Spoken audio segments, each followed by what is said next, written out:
Olá pessoal, aqui quem fala é o Gustavo Rames. Eu sou Priscila dos Santos, consultora da área federal. A gente vai debater hoje sobre os impactos da malha fiscal, tanto na área estadual, quanto os impactos da malha fiscal na contabilidade e nos tributos e obrigações acessórias federais.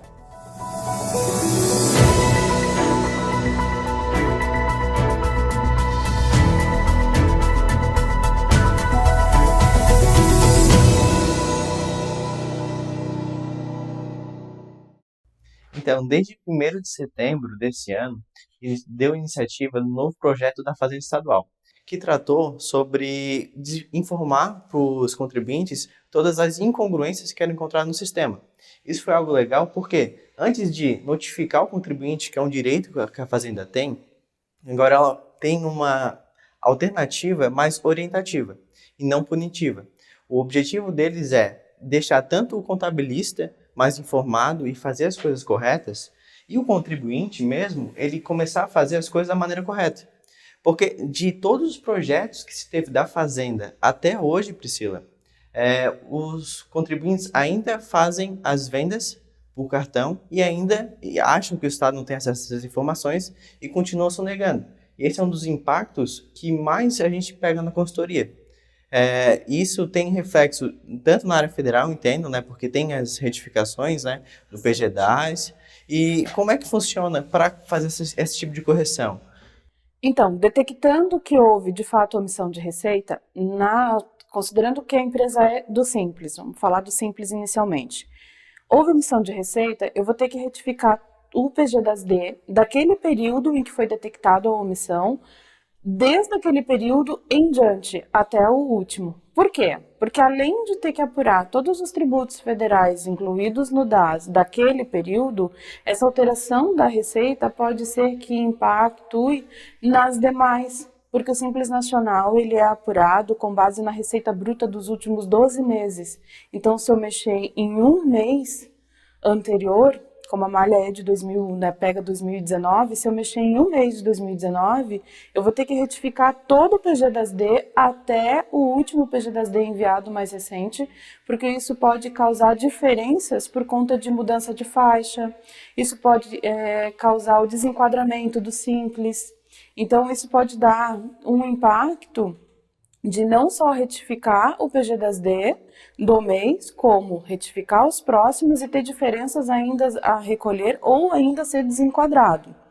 Na parte que trata de empresas de lucro real ou presumido, além de retificar a apuração dos tributos PIS, COFINS, IR, CSLL, trimestral ou anual, se for o caso do lucro real, ainda tem a retificação de todas as obrigações acessórias, TCTF, FD Contribuições, ECF, DIRF. Imagina que essa empresa, no caso, tinha lá uma operadora de cartão que não foi informado na DIRF. Então, eu teria que ainda, além de toda a retificação, calcular com multijuros todos esses tributos que originou por conta dessa receita omitida, retificar todas as obrigações acessórias, inclusive a DIRF. E na área estadual? Então, na área estadual é muito mais simples. É só fazer o lançamento, no caso de empresa normal, lançar o débito, porque o fisco ele já está trazendo pronto o débito que tem que ser lançado. A receita pouco importa para ele. Claro, interfere no caso do Simples. E no Simples ele só pede para retificar. Mas não entra no mérito da questão contábil, nem nada do tipo. E, referente às obrigações acessórias, ele está sendo bem maleável. Lança débito, às vezes ele pede nem para retificar, fazendo o período atual. Muitas obrigações que, na prática, se fosse fazer da maneira correta, porque tem a forma da legislação e tem o que o fisco está orientando. Como o fisco está orientando, é bem simples. Se fosse fazer na prática, como é na legislação, seria muito mais complicado para o contador, que alguma dos casos, tirando a parte da sonegação, né, muitos dos erros que a gente está apresentando hoje são erros do contador e não do contribuinte. Então, o que a gente pega, às vezes, aproveitou o crédito errado, se fosse pagar hoje, peguei um caso ali que era quase R$500 mil de crédito aproveitado da maneira errada. Não era nem que era indevido, era da maneira errada. Então, da maneira como o fisco está orientando, para a parte estadual é muito simples. Porque eles não entram no mérito se a Receita vai depois cobrar isso ou não.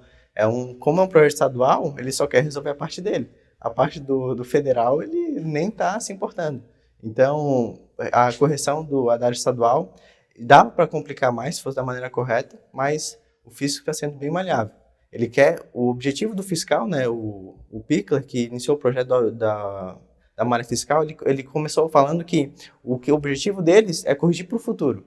Ele está punindo, ele está afirmando agora, desde 2019, porque ele está apresentando, mostrando que está errado, ele quer que o contabilista veja que está errado, que o contribuinte veja que está errado, mas o objetivo dele é corrigir para o futuro. Ele não quer mais se preocupar com esse tipo de erro no que está acontecendo agora, porque erros que existem há muito tempo, tem acesso à informação e ninguém corrige.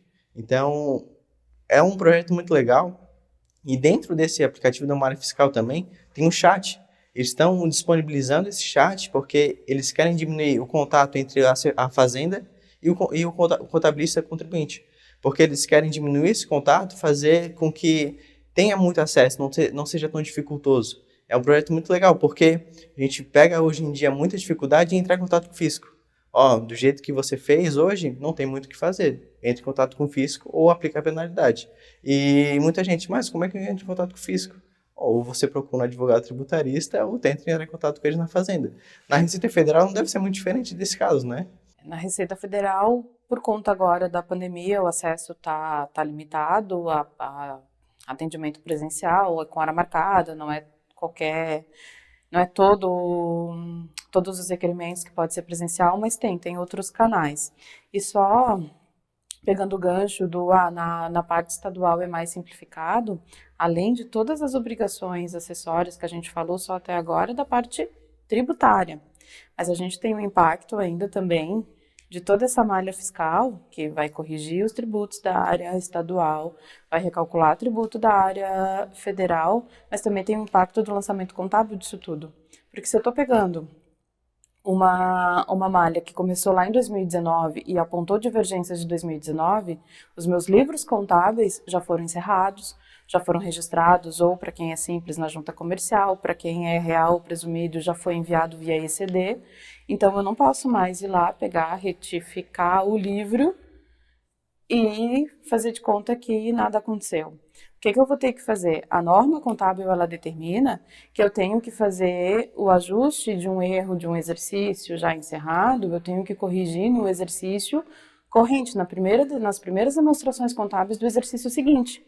Então, o que eu tenho que fazer? Aquele famoso ajuste de exercícios anteriores, aonde eu tenho que reconhecer isso no meu patrimônio líquido, eu tenho que fazer os lançamentos de ajuste, ou seja, identificar por onde entrou esse dinheiro, como que eu contabilizei aquele dinheiro que entrou no banco inicialmente, eu tenho que ajustar a receita, só que eu não posso lançar no resultado, então é numa conta de PL, pode ser direto contra a conta de lucros ou prejuízos acumulados, ou crio uma conta transitória lá de ajuste de exercícios anteriores. Zero essa conta no final do exercício contra lucro ou prejuízos acumulados e depois faço a reapresentação retrospectiva das demonstrações contábeis, ou seja, retifica apuração, retifica obrigação acessória, corrige na contabilidade e ainda a gente está falando só no caso de retificação.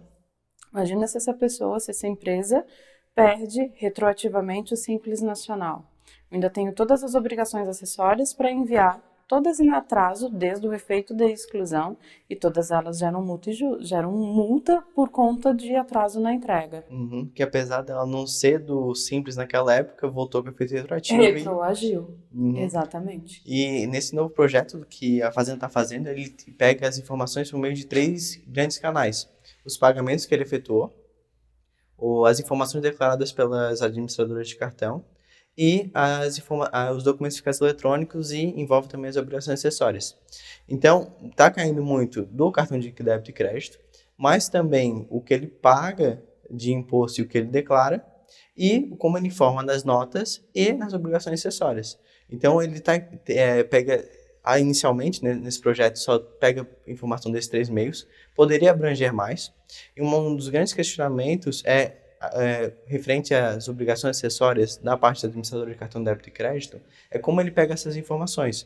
Porque os casos que a gente pegou, tem alguns casos que estão corretos e tem alguns casos que estão errados. A maioria está errado. Mas o ponto-chave é que o fato de ter apresentado inconsistência não necessariamente indica que o contribuinte está errado. Ele tem que ainda assim analisar se a operação está correta ou não, porque é só uma inconsistência. Está diferente, aí só tem que explicar o porquê que está diferente. Se é um caso que está certo ou um caso que está errado.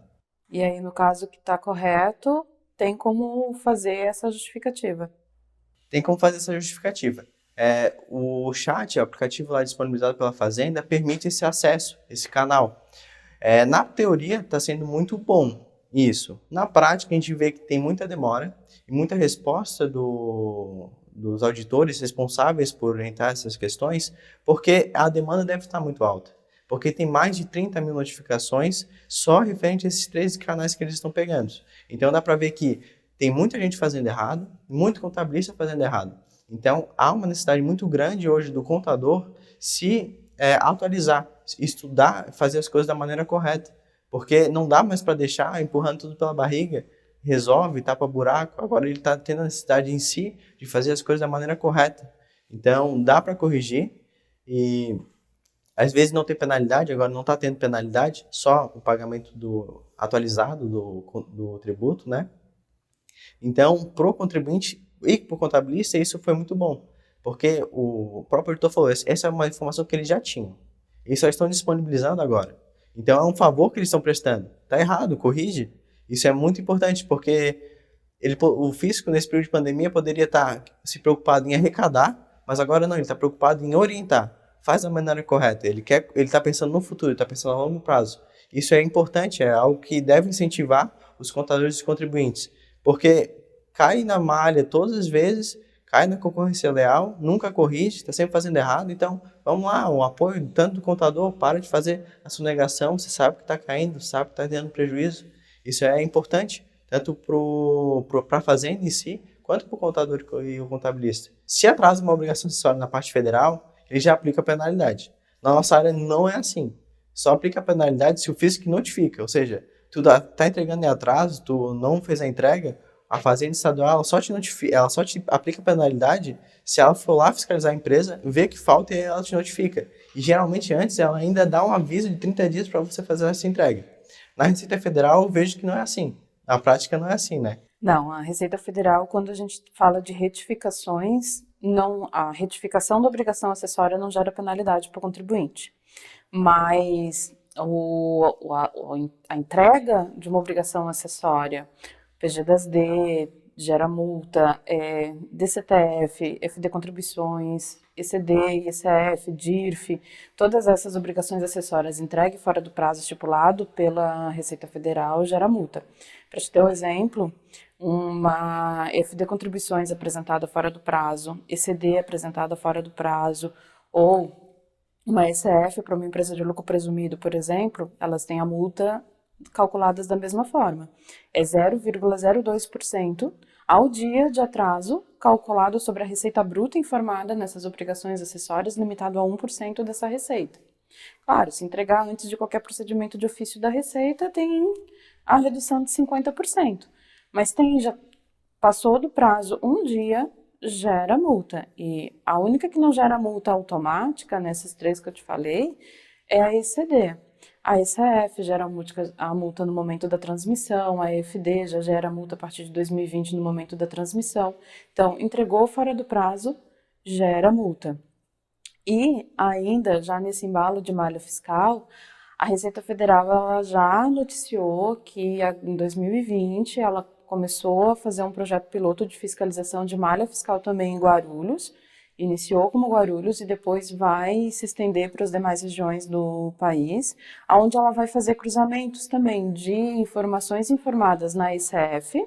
Então, ela vai começar com os contribuintes tributados pelo lucro presumido e ela vai cruzar as informações da ICF com informações de nota fiscal eletrônica, informações informadas no FD, ICMS e IPI, informações informadas no FD Contribuições e na DECRED. A DECRED ela é uma declaração onde as operadoras de cartões informam as operações, as faturas de cartões para a Receita Federal. Então, a Receita vai pegar essas 4 itens, NFE, FD, ICMS, IPI, FD Contribuições e a DECRED, e vai confrontar com as receitas informadas na ECF, e vai comunicar, vai notificar esses contribuintes que apontaram alguma divergência, ela vai dar um prazo para se autorregularizar, só que se não se regularizar dentro do prazo, aí vai vir as punições, multa de ofício e tudo mais. Se eu fosse dar uma dica para os contribuintes que estão fazendo essa análise das inconsistências, eu daria duas grandes dicas. A primeira, referente à diferença de declarado em cartão de débito e crédito e nos documentos fiscais, é verificar junto com a contabilidade da empresa se os recebimentos de fato estão divergentes. Nem sempre isso é um caso de sonegação. Então, verifica junto com a contabilidade dos recebimentos se tem conta vinculada ou não e se é o caso ou não de uma sonegação. E outra situação é nas obrigações acessórias. Conferir como foi emitido os documentos fiscais e como foi declarado nas obrigações acessórias. Se essa declaração está sendo feita da forma correta. Se não for, é o caso de retificar. E no final de tudo, ainda você tem a opção do chat. Conferir sempre com o auditor a melhor maneira de você corrigir isso, tanto para o fisco, tanto para você contabilista ou contribuinte. Então, essas são as duas grandes dicas e ainda tem a opção, o acesso de ir no chat. Ainda no futuro vai ser uma opção mais viável. Esse é só um projeto piloto. No início, tudo não corre da maneira correta. Então, é interessante, sim, entrar em contato sempre com o auditor, porque ele vai dar a solução para o contribuinte e ele que vai tirar a inconsistência. E, por fim, para finalizar, a gente, então, orienta aqui. Verifique certinho se houve a divergência, se realmente se trata de uma omissão. Se se trata de uma omissão de receita, faz as devidas correções diante tanto ao fisco estadual quanto ao fisco federal. E finalizamos por aqui. Se gostou do nosso vídeo, dá a curtida, dá o like lá. Se não é inscrito em nosso canal, se inscreve e não esqueça de ativar o sininho para as notificações. Finalizamos por aqui. Obrigado pela companhia e até o próximo debate.